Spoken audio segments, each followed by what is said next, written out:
aplikasi. Kebetulan dari saya di akuntansi tapi dapat mata kuliah ini itu dari sisi mata kuliah. Jadi ini bukan yang KDU, malah mata kuliah khusus. Terus kalau di mahasiswa itu nggak terbayang apa sih ini, abstrak ya. Jadi memang abstrak ini. Jadi makanya sebenarnya kalau di udah kerja dan seterusnya ini sebuah mata kuliah pembelajaran yang sangat mudah ya. Tapi kalau di mahasiswa nggak terbayang tuh, karena kan praktek dan ini mah tidak ini. Nah, saya membawakan visi misi karena memang ini satu strategi di mana sebuah perusahaan harus melakukannya. Kemarin udah saya share ya bahannya, udah dibaca belum? Jadi mungkin mudah-mudahan banyak diskusinya. Saya ingin ini kemarin saya share sengaja, mudah-mudahan sudah dibaca. Ini hanya bagaimana cara memahaminya. Ya. Jadi visi misi ini udah banyak ya yang di barangkali persebaran kata-kata itu di media di mana-mana. Bahkan yang terakhir Kaisang ya, visi misi Depok ditertawakan oleh netizen karena nggak ngerti apa arti visi misi dan sebagainya. Tapi kita nggak bahas ke sana, nggak bahas ke politik, kita bahas ke perusahaan. Baik, pengertiannya sendiri, visi misi adalah suatu rangkaian kata yang membuat impian, yang memuat impian, cita-cita, nilai masa depan dari suatu organisasi, baik di dalam sebuah lembaga hingga perusahaan. Jadi visi ini kata-kata kayak mantra gitu ya. Memang percaya nggak percaya, mantra itu bisa mengarahkan seseorang. Memang dunia modern ini masih percaya mantra. Buktinya tertulis ini ya, visi-visi adalah cita-cita yang tertulis dan mengarahkan. Jadi memang kenapa dengan kata-kata itu bisa merubah dunia? Memang demikian adanya. Jadi diskursus atau kata-kata itu bisa merubah dunia. Makanya kuat-kuatan kata-kata.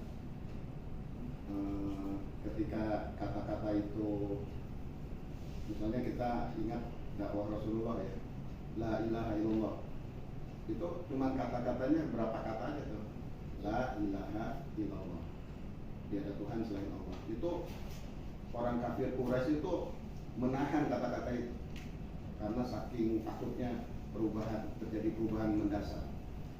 Nah, kata-kata ini juga akan merubah dunia. Misalnya sekarang, kalau dulu kira-kira tahun 80-an atau 90-an, Amerika tuh ngeluarin kata-kata New Order buat intinya jadi polisi dunia lah kira-kira gitu ya. Itu merubah tingkah laku dan seterusnya, sehingga terjadi perang di mana-mana gara-gara Amerika nggak dihormati gitu kira-kira. Tapi kata-kata Amerika sekarang mungkin tersaingi oleh Cina.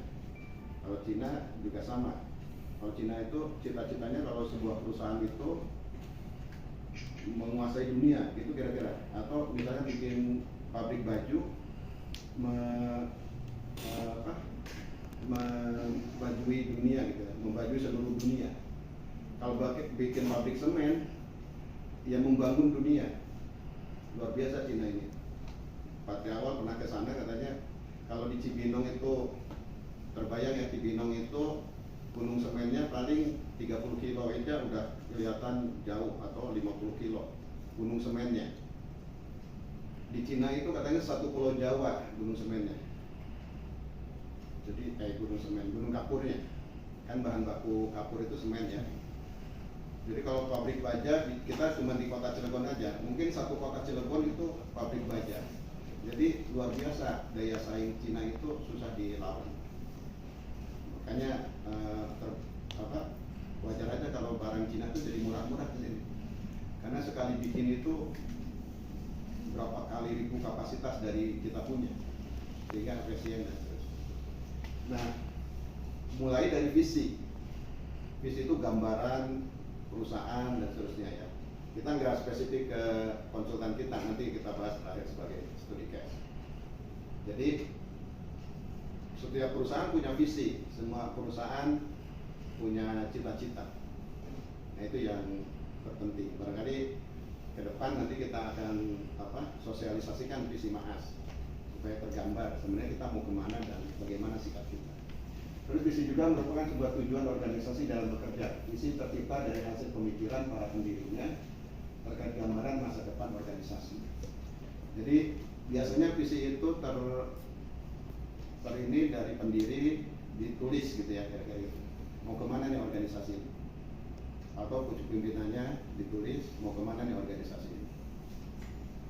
Visi dapat memiliki fungsi untuk menentukan langkah ke depan, menginspirasi anggota, memotivasi anggota agar memberikan kontribusi yang maksimal. Oleh karena itu rangkaian kata yang digunakan dalam sebuah ide harus ringkas, jelas, umumnya hanya satu kalimat atau tidak lebih dari satu paragraf. Jadi itulah visi ya. Jadi sebuah mantra yang merupakan penggerak organisasi. Nanti kita uji coba visi ini bagaimana menggerakkannya. Kalau di pimpinan barangkali ya, karena saya pernah di Jawa Barat, pernah di Sofian Hotel, itu memang bicaranya visi di endorse ke bawah, terus ada feedbacknya kelihatan, di endorse lagi, ada feedbacknya lagi, di endorse lagi, feedbacknya lagi gitu. Ini abstrak memang, tapi sebenarnya di dalam kerangka manajemen kelihatan. Bagi orang yang belajar manajemen terbayang karena pernah belajar gitu ya, barangkali lebih terbayang dibanding orang-orang akuntansi. Kurikulum akuntansi itu nggak dikasih gitu. Akuntansi pernah belajar manajemen strategik enggak kan ya? Belajar? Di UNAS enggak tuh, dicoret di UNAS. Karena orang manajemennya nggak mau ngasih ilmunya. Ini ilmu pamungkas ini sebenarnya. Nggak usah belajar manajemen lain, cukup manajemen strategi yang dipegang. Akan bisa mengendalikan ilmu manajemen lain. Oke, ini visi ya. Selanjutnya misi. Apa itu misi? Misi adalah bagaimana sebuah perusahaan dapat mewujudkan cita-citanya tersebut di masa depan. Tadi visi itu gambaran cita-cita ya. Sedang misi adalah langkah-langkah kerja yang sudah ditulis juga, yang cita-cita tersebut bagaimana diupayakan. Dan selain itu misi juga akan menjawab beberapa pertanyaan sebagai bagaimana sikap perusahaan, bagaimana upaya untuk menang, hingga bagaimana mengukur sebuah proses kemajuan. Jadi misi dapat disimpulkan sebagai sekumpulan rencana atau cara yang ditentukan untuk mewujudkan visi yang sudah ditetapkan. Mudah-mudahan paham ini ya. Memang ini pelajarannya ngawang ini. Tapi nanti ketika kalian masuk ke supervisor, ke manajemen, ke manajer, ke direktur, mungkin akan mulai terasa. Kalau levelnya staff itu mungkin belum. Tapi ketika mulai mengendalikan orang 1, 2, 3 itu mulai kebutuhannya ada. Bagaimana menggerakkan orang, bagaimana mengikat orang. Kalau kambing kan diikat di leher terus pakai tali gitu ya, tinggal panjang sama ini. Kalau orang kan nggak bisa. Orang itu harus diikat di pikirannya. Baru ikut ide ya. Ini yang mungkin ya ilmu hipnotis ya. Kalau hipnotis kan cuma berapa saat aja. Kalau ini selama kita bekerja. Jadi ketika Anda kerja misalnya ke Sony, ke Toyota, ya Anda siap dibentuk oleh Toyota itu pikiran dan tingkah laku dan ketika Anda masuk ke mana gitu, siap akan dibentuk oleh mereka karena mereka begitu dominannya untuk mengendorse. Mungkin kita nggak terasa ya dibentuk, tapi pelan-pelan terus ya, sehingga menjadi ciri organisasi nanti namanya. Beda visi dan misi. Visi adalah tujuan utama, gambaran, cita-cita dan seterusnya ya. Visi adalah wujud dari cita-cita. Sedangkan misi tadi tujuan, kalau misi itu langkahnya. Tadi kalau visi itu tujuan, kalau misi itu langkahnya. Kalau visi itu wujud dari cita-cita, sedangkan misi itu wujud dari cita-cita yang lebih pendek. Jadi langkah yang pendek. Kalau visi itu cita-cita yang panjang, kalau misi itu yang pendek. Visi itu memiliki sifat yang lebih permanen. Kalau misi lebih fleksibel dan menyesuaikan kondisi. Kalau visi itu biasanya terdiri dari hanya satu kalimat, bahkan tidak lebih dari satu paragraf. Sedangkan misi harus memuat poin yang dapat menjelaskan secara operasional.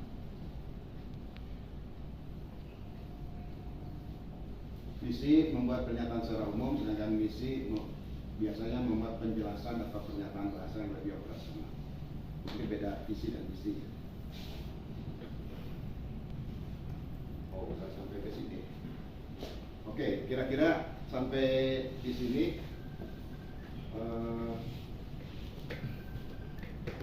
paham ya? Atau ada pertanyaan mungkin sebelum masuk ke studi tes? Ya. Visi itu apa? Misi itu apa? Nah, sebenarnya di dalam artikelnya sendiri bagaimana fungsi visi bisa menggerakkan organisasi, ternyata belum kecatat sama saya di Word-nya ya, di Word.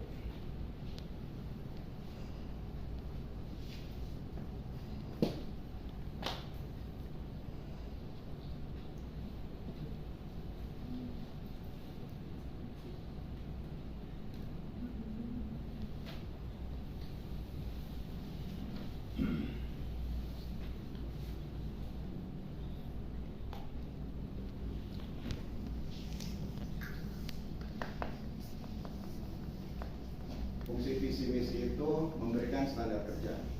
Jadi dengan adanya visi misi itu nanti akan diturunkan menjadi standar kerja.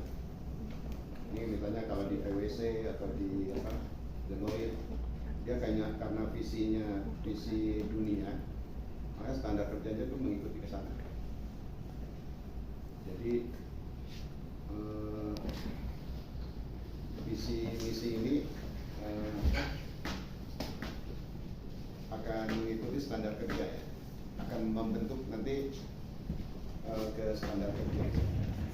Terus meningkatkan motivasi kerja. Dengan visi misi yang jelas ini akan meningkatkan motivasi kerja.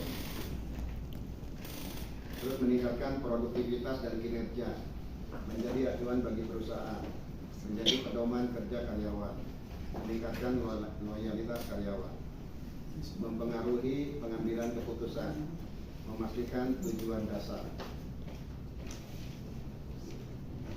Ini manfaatnya visi-misi menjadi suatu yang dapat membangun imajinasi bersama, mampu membuat peningkatan standar kerja, mampu menumbuhkan dan meningkatkan perasaan tanggung jawab, mampu menumbuhkan dan meningkatkan perasaan memiliki.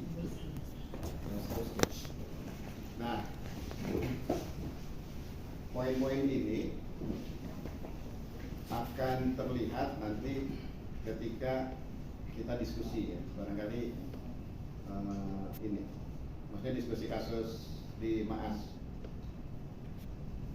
Jadi apa benar visi misi itu menjadi membangun imajinasi bersama, peningkatan standar kerja, meningkatkan perasaan tanggung jawab, menumbuhkan dan meningkatkan rasa kepemilikan dan seterusnya.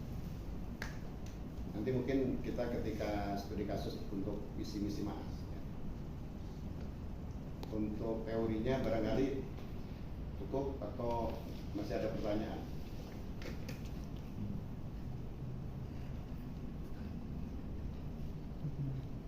Enggak terbayang ya. Masih ngawang-ngawang. Memang agak susah lagi. Kenapa sih visi misi bisa meningkatkan kinerja? Kebayang nggak? Nggak kebayang ya? Yang udah pernah belajar coba, kenapa? strategik.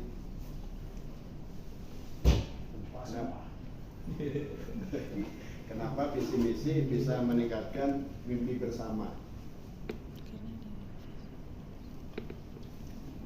Kira-kira coba ada komentar nggak? Katanya begitu, ini teori nih ya, saya masih bahas teori. Saya juga ngambilnya dari internet kan, udah banyak lah di internet. Kalian nggak ini, saya juga ambil dari internet. Nggak tahu kata siapa ini. Kalau harus di ini ke jurnal sebenarnya. Mungkin Pak Halil bisa ini komentar, biar yang lain bisa. Makasih Pak, nanya juga Pak. Jadi gini Pak, yang ada di benak saya ini salah atau benar. Jadi bayangan saya gini. Jadi ketika Maas ini ya visinya, kalau saya ingin mau lihat bahwa kalau kita mau buat visi itu supaya bisa terinternalisasi kepada karyawan atau kepada diri kita, saya ngebayangin, aduh konsultan pajak sama audit itu banyak amal dilakukan oleh orang-orang yang ya sikit-sikit lah. Itu satu. Yang kedua, banyak gak jujurnya lah gitu ya. Sehingga sakit hati kita kalau kita tidak terlibat di dalamnya gitu. Bahwa ekonomi ini atau bagian aplikasi pajak ini sesuatu yang harus kita urus gitu. Sehingga muncul sebuah gerakan pada pendiri Maas atau orang-orang yang ada dalam Maas bahwa kita harus punya sebuah konsultan audit ataupun pajak yang punya karakter bahwa dia bisa leading, dia bisa maju dengan nilai-nilai yang ada. Jadi didasarkan pada sebuah rasa kekecewaan terhadap kondisi yang ada secara keseluruhan, sehingga setiap datang ke kantor yang ada itu pikiran bahwa Maas harus maju, Maas selalu bisa berada di depan gitu. Itu yang mau menyemangati, gitu mungkin Pak kalau saya. Ya, itu bagian dari sejarah ya, nanti kita bahas. Tapi visi misi ini sebenarnya memang harus tertulis, supaya yang bagus itu harus tertulis, jangan dalam pikiran saya aja, dalam pikiran Pak Suban, dalam pikiran Pak Unggul gitu ya. Ya begitu, tapi harus tertulis. Dan memang sudah ditulis, cuman tidak disosialisasikan. Ini salah satu kesalahannya. Saya kemarin ketika mimpin di PD Jawi juga saya sosialisasikan visi misi itu, tapi ya banyak yang nggak ngerti. Itu pegawai PD Jawi atau Jaswita itu sekitar 150 orang. Itu menyatukan satu pikiran itu susah sekali. Di Sofyan Hotel waktu itu ada 150 orang juga. Menyatukan pikiran 150 orang itu susah sekali. Jadi memang idenya itu satu pikiran. Satu pikiran itu terbayang di visi gitu. Nah, visi itu yang harus disosialisasikan. Mungkin tugasnya manajemen ini harus mulai mensosialisasikan. Visinya apa sih? Kita nih mau apa sih kerja ini gitu dan seterusnya. Nanti saya pengen dikasnya ke Maas sesi kedua ya. Saya ingin bahas teorinya dulu. Jadi dengan visi ini, ketika satu pikiran dalam perusahaan, maka melangkahnya akan lebih ringan. Karena satu pikiran, jangan yang satu mikirin A, satu mikirin B, satu mikirin C, itu tidak ada sinergisitasnya, tidak ada kekuatan dorongnya, tidak ada energi yang powerfulnya, karena masing-masing energi tidak terkonsentrasi ke satu titik. Panas matahari ini akan menjadi api ketika dicembungkan kan, difokuskan ke satu titik. Pakai lensa cembung gitu ya. Kan gitu ya. Kalau dulu kita main-main waktu kecil itu pengen bikin api pakai lensa kan bisa ya. Kenapa? Karena titik api di situ panas sekali, padahal kan cahayanya sama aja. Cahaya matahari kok sama gitu, maksudnya tidak sampai membakar, tapi ketika difokuskan ke satu titik bisa sampai membakar. Biasanya kertas yang kita bakarnya kan pakai lensa ya. Kira-kira begitu ininya. Jadi visi itu memfokuskan energi pikiran kita sendiri, memfokuskan energi perasaan kita. memfokuskan semua hal yang ada dalam tubuh kita, memfokuskan semua elemen yang ada di sekitar kita. Inilah fungsi visi. Kenapa menjadi sesuatu yang powerful. Jadi bikin perusahaan itu sebenarnya yang susah itu adalah mimpinya apa. Gitu kira-kira. Anda membuat perusahaan itu mimpinya apa? Misalnya perusahaan baju muslimah. Mimpinya apa? Oh, saya ingin membuat baju muslimah ini menjadi baju yang terserap semua mudah gitu. Maksudnya mudah membeli sehingga saya harus menciptakan baju yang murah tapi bagus. Nah, mimpi-mimpi itulah yang biasanya menjadi daya dorong, daya semangat dan seterusnya. Tadi terkait dengan pernyataan Pak Hale itu, oh ini ada konsultan-konsultan lain yang pada ininya bermata sipit dan seterusnya, tapi itu bagian dari cerita ya, maksudnya bagian dari cerita. Apakah juga demikian atau tidak masih itu terbentuk? Sebenarnya enggak juga, karena lahirnya berbeda. Ini Mas ini lahir dari keterpaksaan, bukan dari keinginan, beda. Jadi keterpaksaan itu sebenarnya ya kita terima aja, bukan berarti kita ngeluh juga, alhamdulillah. Tapi kita arahkan sekarang energi itu ke arah yang lebih fokus, gitu ya. Terus seperti tadi kalimat la ilaha illallah itu menjadi heboh dunia, khususnya dunia Arab. Kenapa? Karena ini akan merubah dunia, merubah situasi saat itu. Kenapa? Karena dengan kalimat itu itu kayak mantra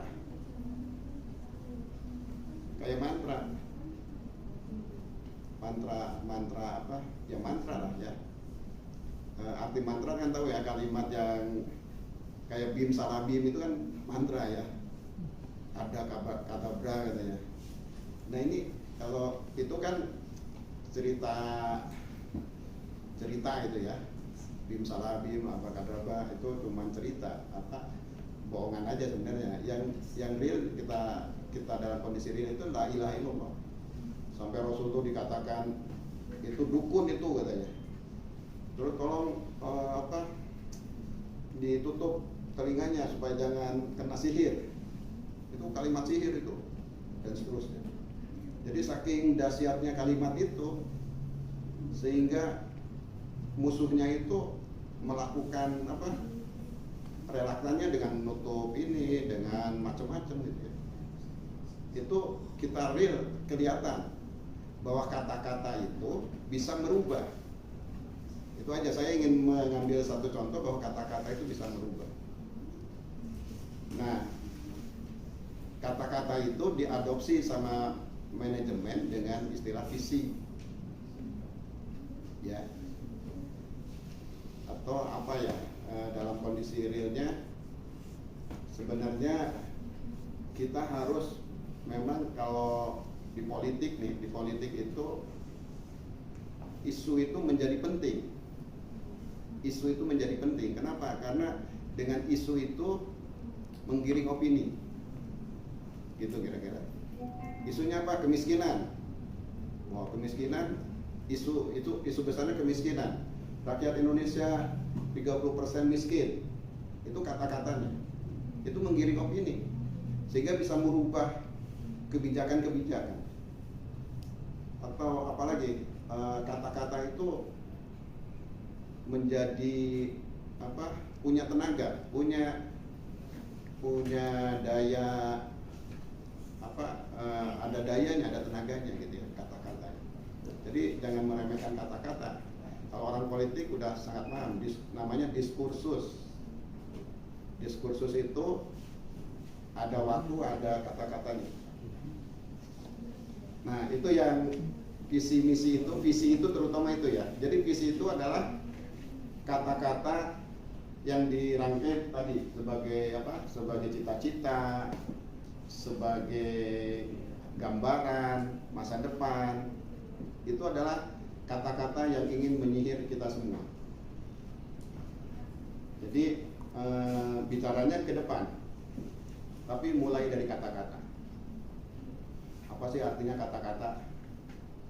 Ya kalau nggak ada arti, ya nggak ada arti juga. Tapi kalau ada arti, luar biasa, ini menjadi sihir. Ya. Jadi kalau orang dikata-katain itu, ya juga kan tembus juga kan. Kita dikata-katain orang nih, wah sakit hati apa, berarti kata-kata itu punya pengaruh. Kalau nggak ada pengaruh, ya cuek aja dikata-katain juga cuek aja. Tapi kan enggak, ternyata manusia itu punya pengaruh dengan kata-kata. Dan kata-kata itu ketika di-endorse itu menjadi keyakinan. Saya ingat ketika dapat objek dari klien kita Matsushita, itu tiap pagi mereka nyanyi, mereka kayak ikrar. 1, ada 7 prinsip Matsushita. 1 apa, 2 apa, 3 apa. Itu sedunia ngomong ikrar begitu, pakai bahasanya masing-masing. Terus nyanyi lagu Jepang. Jadi sebelum kerja jam 8 teng itu, setelah bel berbunyi, mereka berbaris di ininya masing-masing. Terus membacakan falsafah Matsushita. Dan luar biasa disiplinnya. Kata-katanya itu memang ininya filosofinya Matsushita gitu ya. Terus sampai segitunya orang Jepang itu selalu untuk mensosialisasikan kata-kata. Jadi sampai terus ditempel di WC ya, ditempel. Jadi ketika buang air kecil baca juga kan, ada berapa menit sampai di begitunya orang Jepang itu. Itu kita nggak tahu Pak ya, karena bahasa Jepang ya. Enggak, udah dirubah bahasa Indonesia. 7 filosofi Matsushita. Jadi memang kata-kata ini menjadi penting ketika ada isinya, ketika kita isi muatannya, ketika kita ada maunya, gitu kira-kira ya. Kalau kata-kata cuma kata-kata, ya nggak ada apa-apa. Tapi ketika kata-kata itu kita kasih muatan, apa ya, di sihir gitu ya, di doa-doain,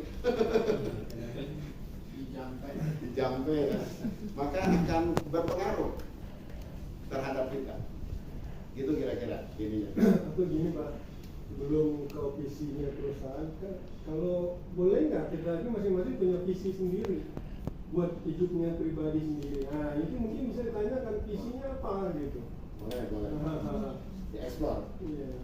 Sekarang boleh, tadi usul Pak Ale dieksplor. Yang pertama Pak Ale dulu lah. Kasih contoh. ya kalau visi saya menjadi seorang yang memberikan kebaikan kepada siapa saja gitu. Nah itu misinya apa? Misinya berarti kebaikan-kebaikan yang harus dilakukan itu harus kita ambil peluangnya setiap saat gitu. Ketika kita di kantor, ketika kita di jalan, ketika kita ketemu orang, kebaikan-kebaikan aja yang harus kita lakukan.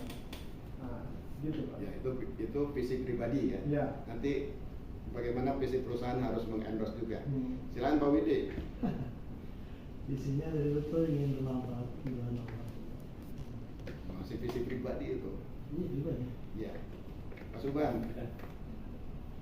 Itu Pak, yang takwaan Pak.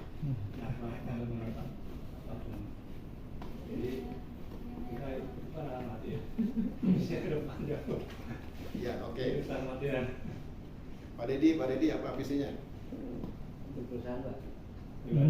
Pribadi. Belum visi perusahaan, visi pribadi aja. Visi pribadi.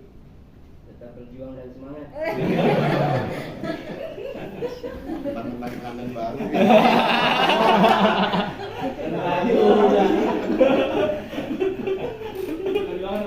Pak Nurijan gimana?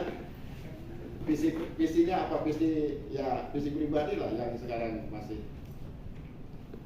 Dunia ya, bukan akhirat ya. Ya terserah lah apa yang tercermin.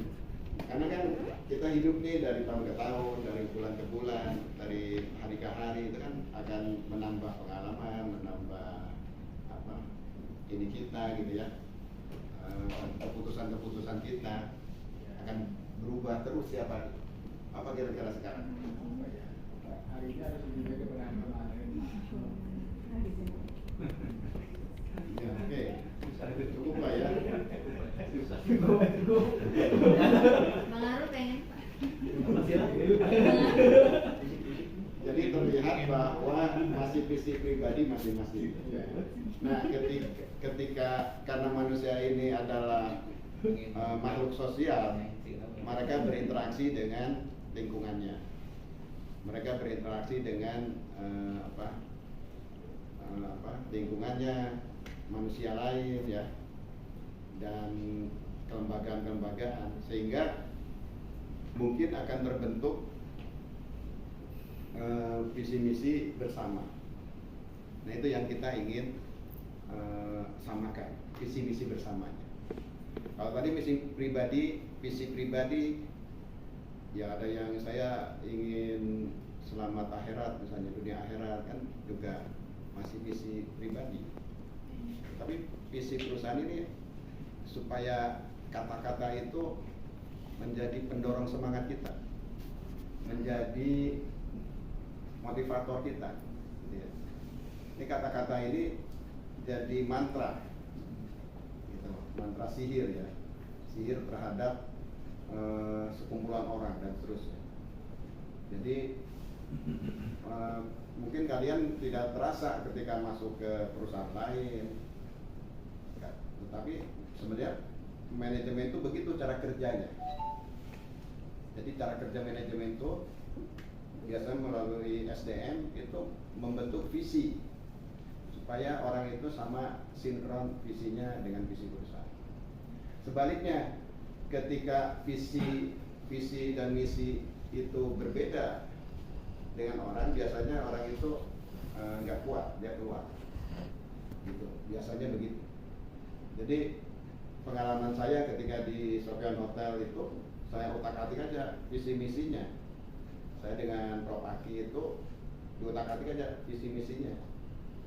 Dan memang terjadi reaksi-reaksi yang tahu manajemen aja. Maksudnya reaksi-reaksi itu masih abstrak ya. Maksudnya bisa diterjemahkan oleh manajemen aja. Demikian juga ketika di BUMD Jawa Barat. Jadi visi misi itulah yang diutak-atiknya. Jadi keuangan, SDM, pemasaran itu hanya alat-alat yang di bawahnya. Tapi yang penting itu visi misinya dielaborasi dulu, terus di-endorse ke semua orang yang ada di. Termasuk visi misi itu kita sebarin ke stakeholder kita, bukan hanya di kita, tapi ke stakeholder kita. Siapa? Klien kita, terus apa lagi? Ya para stakeholder ya. Jadi visi misi itu harus tersebar ke semua pihak stakeholder ya. Kenapa? Karena ketika ada penyimpangan dari arah ininya, dia akan mengingatkan. Atau ada peluang-peluang yang mempercepat visi misi itu, maka dia akan membantu. Jadi ingat saya ketika dulu, kalau orang cita-citanya besar, maka akan banyak orang yang mendukungnya. Tetapi kalau orang cita-citanya kecil, ya biasanya nggak ini, orang yang mendukungnya juga sedikit aja. Kenapa? Dia segitu mampulah gitu ya. Tapi kalau cita-citanya besar, maka banyak pihak yang akan mendukungnya. Kira-kira begitu tuh ininya, konsiderannya ya. Oke, sekarang kita masuk ke studi kasus MAAS ya, visi misi MAAS. Gak tahu udah bagus atau belum, atau udah menyihir atau belum? Masih bingung Pak, saya baca. Hah? Saya baca masih bingung. Perlu penjelasan. Saya udah baca masih bingung. Visi. Ini visinya visi MAAS ya. Our vision is to be a corporate consulting firm with delivering valuable solution and services. Visi kami adalah menjadi perusahaan konsultan pilihan dengan memberikan solusi dan layanan yang berharga. Jadi menjadi konsultan pilihan berarti servisnya harus excellent, solusinya terpecahkan, bisa membantu menyelesaikan masalah, friendly, terus macam-macam di dalam ini. Jadi konsultan yang menjadi referensi, gitu kira-kira. Ini siapa yang bikin nggak tahu saya juga. Yang jelas saya nggak ikutan ini, saya bikin. Pak Subhan nama timnya. Ya. Kalau dulu kalau nggak salah menjadi konsultan kelas dunia, the world class consultant, cuman dirubah. Maksudnya kalau the world class konsultan berarti kita harus menyiapkan bahasa asing. Pantesan Kan bisa aja dunianya pasang go gitu Pak. Terus apa? Ya kira-kira menjadi perusahaan konsultan pilihan itu menjadi referensi orang. Nah kalau sekarang masih referensi kedua, ketiga, keempat, berarti kita ini belum menjadi referensi konsultan. Masih jauh nih, harus diperbaiki semua skillnya, semua performa kita masih jauh. Dan memang apa syarat dari itu konsultan yang menjadi referensi itu apa syaratnya? Ya tentunya pelayanan kita, kemampuan kita, dan semuanya harus mendukung ke sana. Di bagian supportingnya juga harus mendukung ke sana. Di bagian konsultannya harus mendukung ke sana. Jadi ini yang akan kita bangun. Jadi ya menjadi konsultan pilihan yang barangkali kemarin santai aja, pokoknya konsultan dapat kerjaan nih, ya santai aja, nggak terlalu terbebani. Tapi sebenarnya kita punya cita-cita kalau sudah kenal dengan Maas nggak keluar lagi, karena dia menjadi konsultan pilihan. Kalau belum kenal ya apa boleh buat lah. Tapi kalau udah kenal nih, udah ketemu, kalau udah ketemu kita, jangan sampai lepas lagi. Kalau ada yang lepas itu adalah satu kegagalan dari statement visi ini. Kalau dulu saya biasanya bisa membayangkan ya, setahun itu pertambahan klien itu 5, tapi lepas 2 dengan berbagai alasan, bisa kita kurang delivery-nya, kurang bagus, dan memang macam-macam. Jadi klien kita 3 ya. Nanti tahun depannya nambah lagi 5, lepas lagi 2.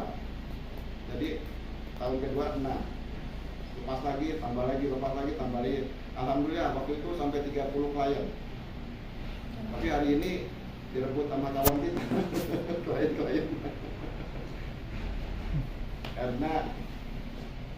Karena kita nggak bisa mempertahankan. Sebenarnya ketika kita bisa mempertahankan dengan pelayanan dan seterusnya, maka klien juga malas pindah-pindah, kenalan lagi, uji coba lagi gitu ya.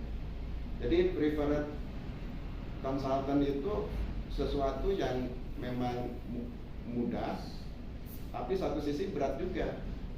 Maksudnya berat itu karena kan kadang-kadang kliennya aneh-aneh, tapi kadang-kadang klien juga memang butuh kita. Jadi kalau ada masalah yang kira-kira nggak selesai atau masalah yang kita berat, dikonsultasikan tim. Jadi konsultasikan tim, ini masalahnya berat nih, saya pada posisi saya nggak sanggup, lempar ke atas. Kalau memang semua level udah nggak sanggup ya apa boleh buat. Tapi biasanya bisa dihandle biasanya. Kalau ketika kita lempar dari atas, dari bawah ke atas, terus ke atas, itu biasanya bisa dihandle. tidak ada masalah ini yang tidak selesai gitu ya, kira-kira begitu.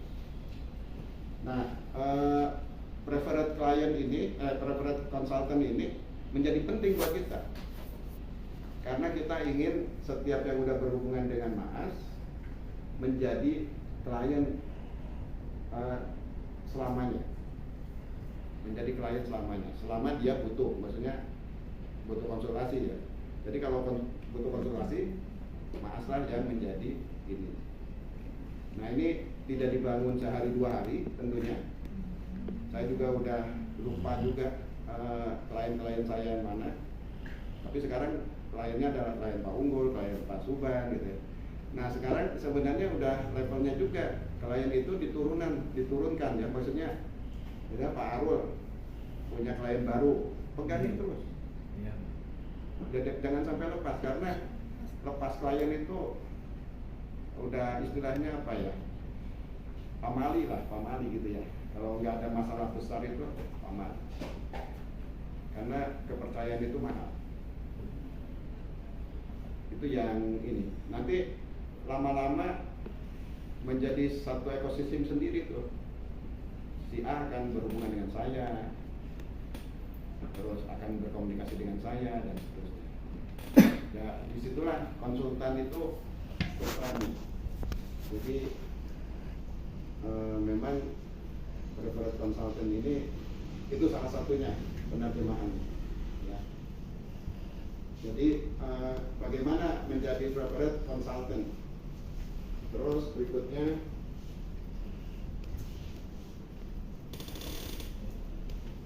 with the valuable solution. Ya, tentunya tadi supaya jadi preferred consultant harus solusinya bernilai dan solution dan services yang excellent ya. Tanpa itu pasti klien itu kabur. Jadi sebenarnya kalau klien kabur, dievaluasi apa salahnya, gitu kira-kira. Jadi itu masalah besar itu. Ketika klien kabur itu, apalagi sampai membuat notis kemana-mana, waduh itu masalah besar. Pernah Mas ini dapat gelombang hantaman ya, ketika kita ini ada kasus dulu ya, Pak Subhan ya, sampai kita pengen bubarin Mas itu tahun 2004 ya, angkatan 2004. Panas ya? Iya. Jadi 2004 itu ada kasus kita diperas orang pajak. Waktu itu diperas orang pajak, terus akhirnya kita laporin ke KISDA. KISDA itu satu organisasi di pajak yang berfungsi untuk masalah integritas. Nah, setelah kita dapat orangnya, ininya sukses, operasinya sukses, tapi ternyata kawan-kawannya marah. Jadi di pajak ini banyak perampok, banyak penjahat juga di pajak gitu. Kita ini hidup di dalam lingkungan yang tidak baik-baik saja. Ya, pajak itu tidak baik-baik saja. Dan gejala itu mulai ada lagi. Kemarin selama Bu Sri Mulyani memimpin ini ada perubahan-perubahan signifikan. Tapi sekarang mulai ada gejala-gejala lagi. Jadi kita tidak baik-baik saja sebenarnya. Kondisi kita tidak baik-baik saja. Di lingkungan yang tidak baik-baik saja. Nah, kita laporin ke KISDA. Kita waktu itu ada mau dilaporin ke KPK atau ke KISDA. Kalau ke KPK terkenal lah Mas. Tapi hari besoknya mungkin kita akan tutup karena saking terkenalnya se-Indonesia. Tapi kan menyimpang dari visi tadi ya.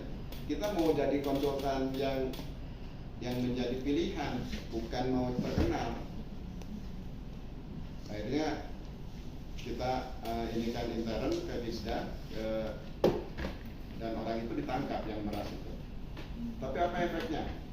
Kita dihantam sama teman-teman lain yang pajak yang mafia itu, dihantam, terus dipidanakan, dikriminalisasi, dipidanakan. Dan memang kliennya wajar ada celah untuk dipidanakan. Akhirnya berproses di pengadilan,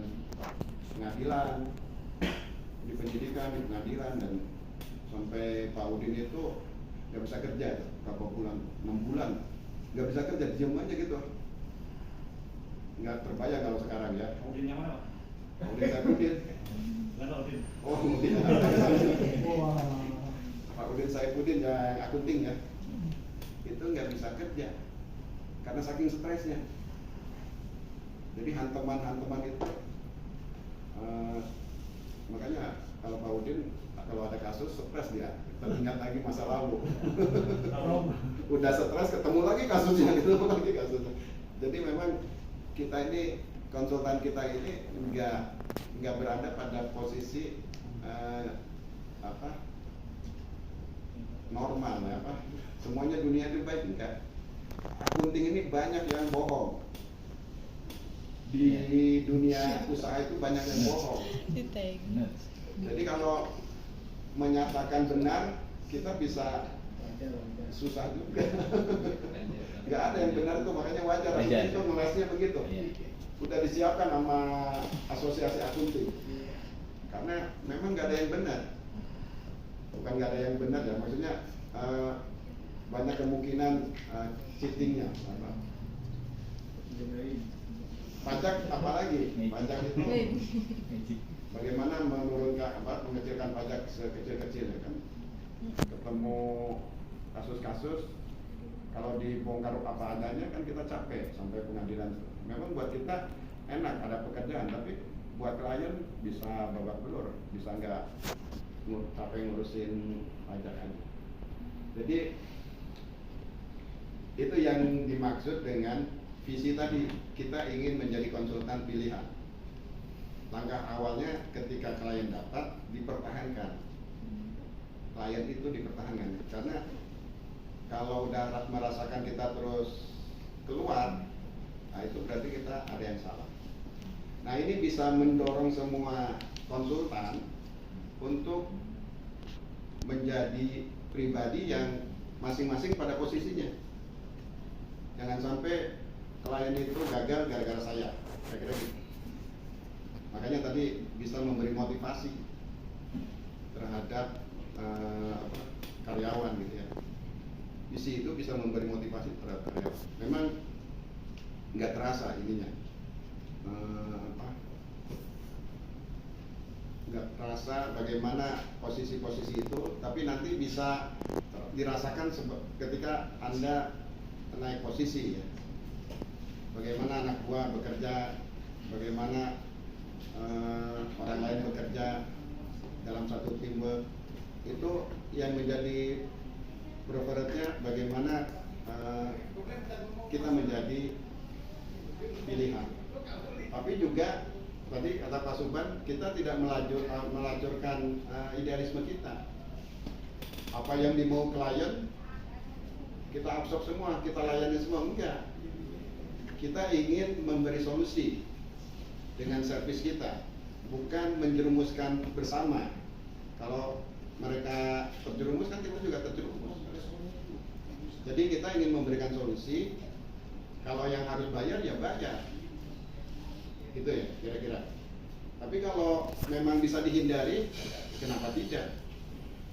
Tapi kalau orang pajak kan pokoknya harus bayar, dihindari atau enggak harus bayar, kan beda. Ininya akan bertabrakannya di situ tuh. Kita berargumen bagaimana kita bisa menghindari, tapi tidak melacurkan profesi. Bukan berarti mengikuti klien semua, enggak. Kalau kira-kira terlalu jauh menyimpang, kita angkat tangan, kita tolak. Tapi kalau dalam koridor, ayo kita kerjasama. Kira-kira begitu. Ini visi kita ini bicara begitu. Tentunya dengan solusi profesional, dengan servis yang excellent dan seterusnya. Jadi menjadi preferred klien ini ketika kita menservis dan memberikan solusi memang ya sesuai dengan koridornya, gitu. Kira-kira gitu. Kan klien-klien kita juga aneh-aneh kan, nggak ideal semua di dunia ini, nggak ideal semua. Ada perusahaan banyak maju kelihatannya, nggak ada pembukuan. Kalau kata orang sekolahan, sekolahnya akuntansi lagi, masa mungkin sih nggak ada pembukuan, padahal diajarin di sekolah ilmu akuntansi itu untuk mengambil keputusan. Ini keputusan yang pakai apa katanya? Yang lebih parah dari itu juga ada. Jadi santai aja gitu ya. Ketika ini selama dalam koridor aja kita, makin pengalaman, makin hari makin pengalaman lah. Ada yang perusahaannya fiktif ya, ada yang transaksinya fiktif. Makin hari makin pengalaman, mana yang bisa diabsorb, mana yang tidak bisa diabsorb gitu. Jadi jangan kaget-kagetan ya. Memang begitu kondisi di akuntansi. Kondisi di pajak lebih parah lagi. Kalau masih administratif, ya masih administratif nggak terlalu ini ya. Biasanya kalau administratif nggak terlalu banyak godaan. Kalau sudah mulai tax planning, terus apa, audit, nah itu biasanya banyak ini, banyak apa, sirkusnya apa, sulapnya. Jadi memang kondisinya memang tidak ideal ya. Oke, sekarang misinya apa?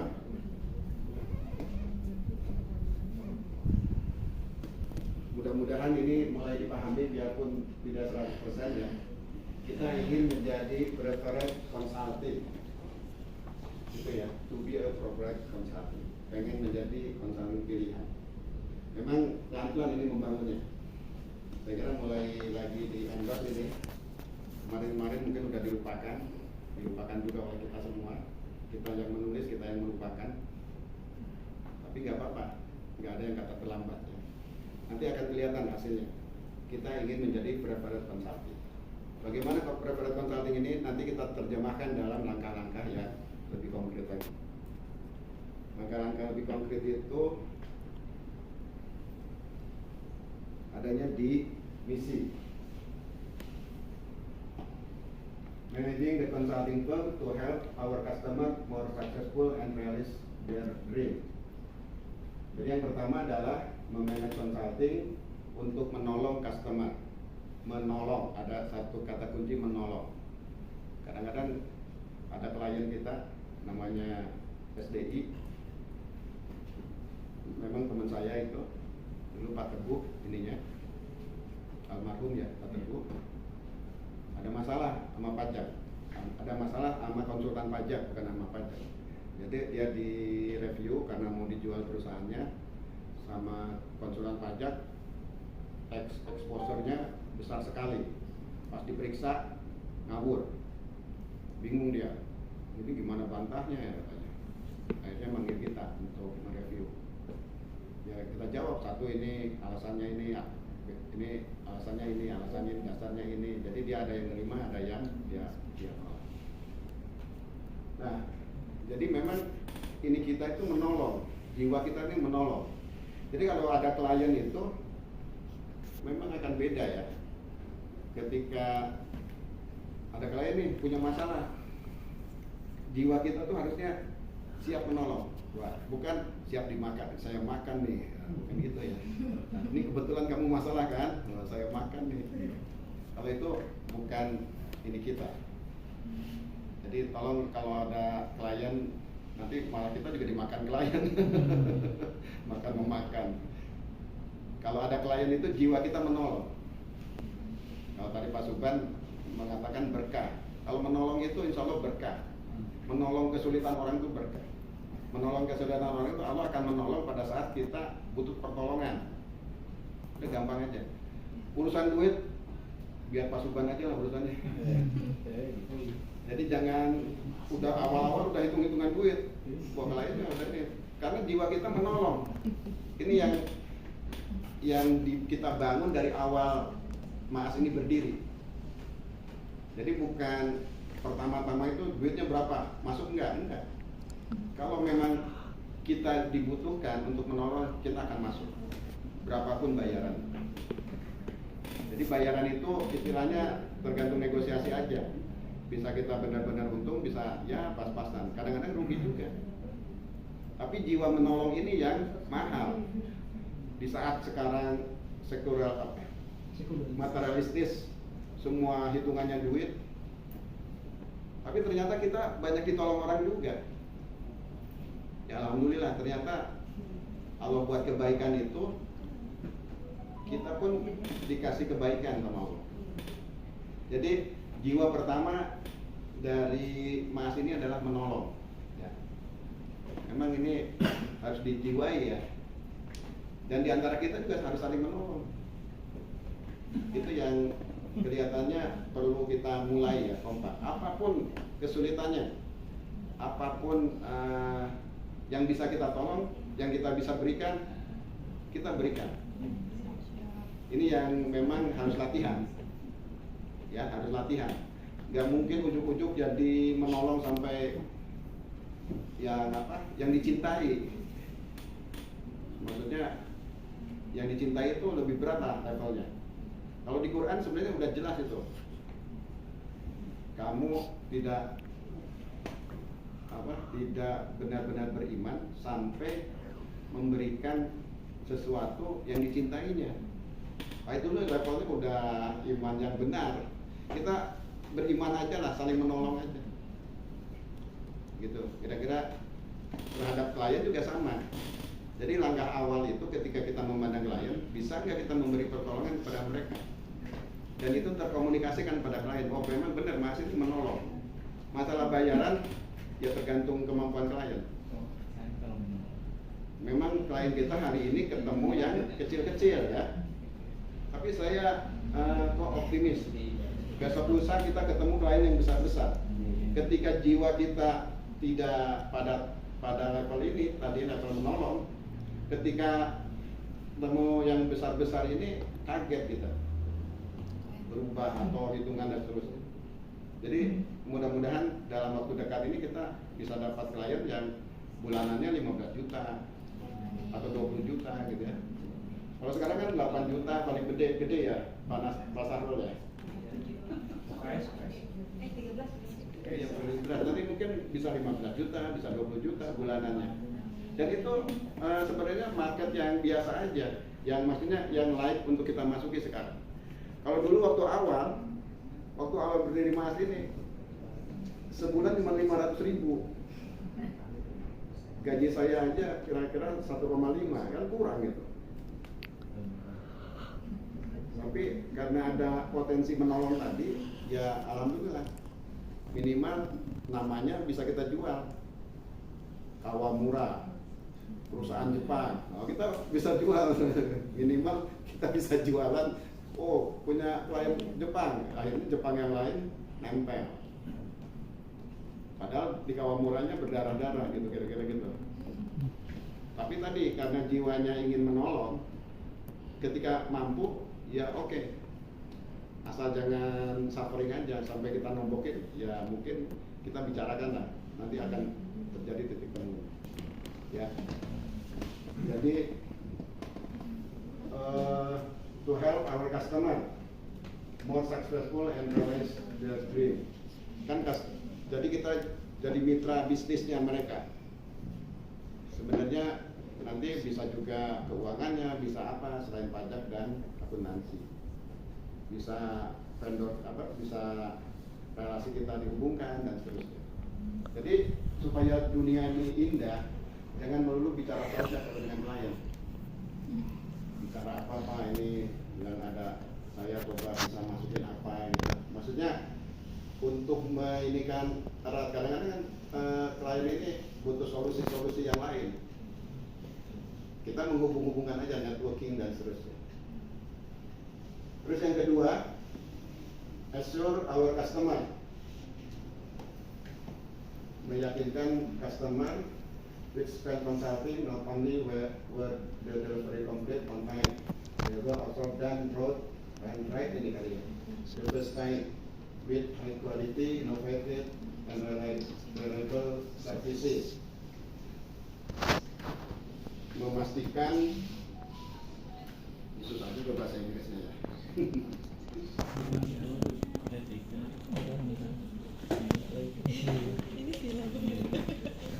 Yakinkan pelanggan yang mencakup konsultasi tidak hanya pengiriman selesai tepat waktu, mereka juga dilakukan pertama kali dengan benar dengan layanan konsultasi inovatif dan andal.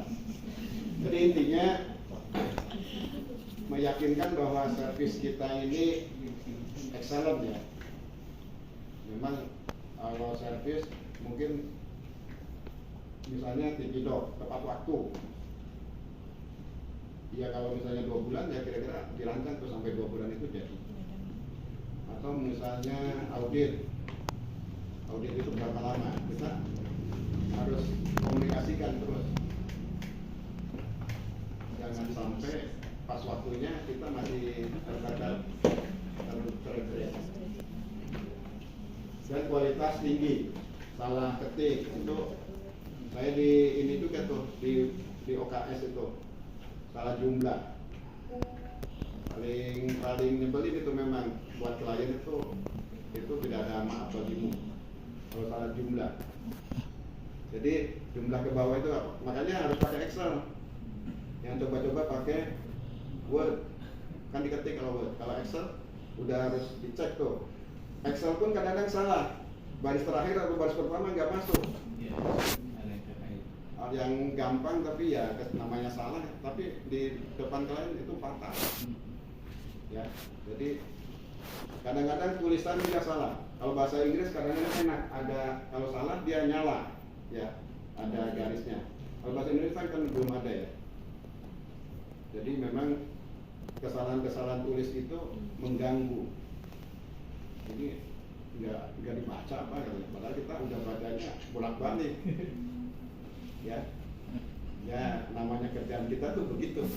Makanya ada fungsinya supervisor, ada fungsinya itu harus membaca sebenarnya. Kadang-kadang kok supervisor kita cuma nyoret-nyoret tulisannya, memang kerjanya itu. Tapi sebenarnya kalau di perusahaan besar ada yang khusus meng-call istilahnya ya. Dia memeriksa tulisan, khawatir ada yang salah. Terus yang ketiga, mewujudkan komitmen jangka panjang kami untuk bekerja dan tumbuh bersama dengan pelanggan kami dengan menerapkan nilai-nilai etika bisnis. Jadi kita tumbuh dengan klien kita, etika bisnis. Makanya memang dulu klien-klien kita tuh kelasnya 500.000, terus berubah menjadi 1 juta, berubah menjadi 5 juta, 4 juta, 5 juta, berubah menjadi 10 juta, 12 juta. Ini bisa belum naik lagi nih. Kita ingin berubah ke 15 juta. Jadi perubahan ini perlu basisnya dulu ya. Jadi basis ini yang perlu disiapkan dulu. Tadi tolong menolong dan seterusnya. Nanti sebenarnya ada value itu nilai. Cuman di sini belum ada, saya belum dapat yang kemarin didiskusikan dengan Prof. Aki ya. Jadi ada value nanti mungkin sesi berikutnya kita bahas. Terus berikutnya kita nilai etika bisnis ya, etis. Kita ini butuh konsultan dengan integritas tinggi. Makanya di dunia yang tidak baik-baik saja, ya, dunia akuntansi dan dunia pajak itu tidak baik-baik saja. Jangan bayangkan Anda semuanya ideal, jujur dan seterusnya. Enggak, mereka ini dilingkupi sama lingkungan yang luar biasa. Makanya disiapkan etika bisnis ya. Mana yang boleh, mana yang tidak. Ini yang memang berat sebenarnya kerja di dunia ini, di dunia akuntansi ini. Pajak dan akuntansi ini berat sebenarnya. Karena berhadapan dengan orang-orang yang belum tentu jujur, belum tentu mau taat aturan, belum tentu mau taat pajak dan sebagainya. Terus berjuang untuk keunggulan, untuk memberikan berbagai layanan dan solusi. Kita mengembangkan berbagai layanan, berbagai solusi. Makanya sekarang ada Tipidok. Mungkin nanti banyak konsultan yang tidak bisa membuat Tipidok.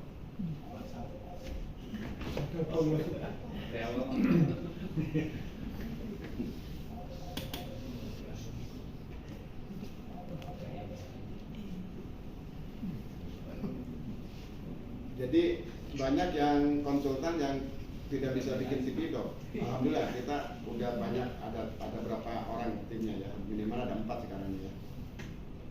Jadi nanti karena sekarang yang ramai lagi TV dok, yang lain lagi tiarap. Sebenarnya yang kalau di pajak itu yang sekarang dibutuhkan itu adalah review, tax review atau tax diagnostic. Jadi sebelum diperiksa kita scan dulu sama kita, mana kira-kira bolong-bolong itu banyak dibutuhkan. Terus kalau di audit, di akuntansi mungkin nanti akan banyak kita implementasi sistem, karena sekarang jualan komputernya, akuntansinya sudah mulai nih, sudah mulai 1, 2, 3, nanti nggak terasa tuh, udah 10, 20 gitu ya. Implementasi sistem ini ya. Jadi kita mengembangkan solusi dan layanan yang berkelanjutan ya. Dan kepemimpinan biaya yang berkelanjutan. Kepemimpinan biaya itu maksudnya costnya efisien. Sekarang ini kita dapatnya kecil, jadi gaji kita kecil.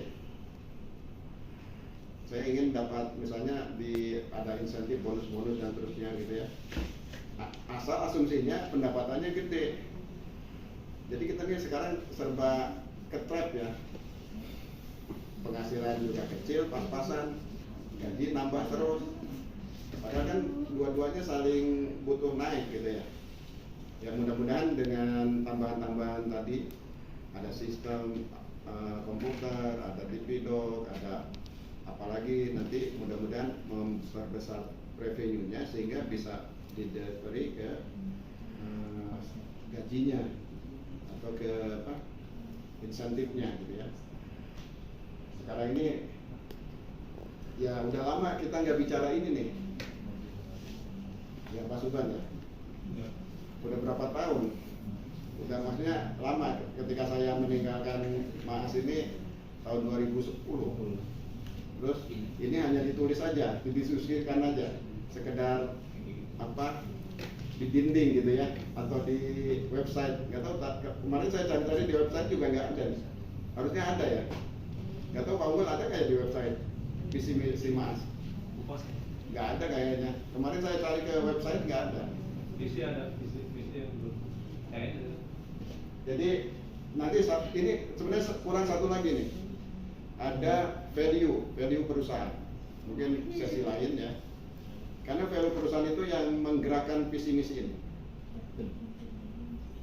Nanti mudah-mudahan teman-teman mulai bisa meresapi gitu ya. Memang tidak bisa langsung ditangkap, tapi mulai meresapi maksudnya preferable consultant itu apa gitu dan terusnya.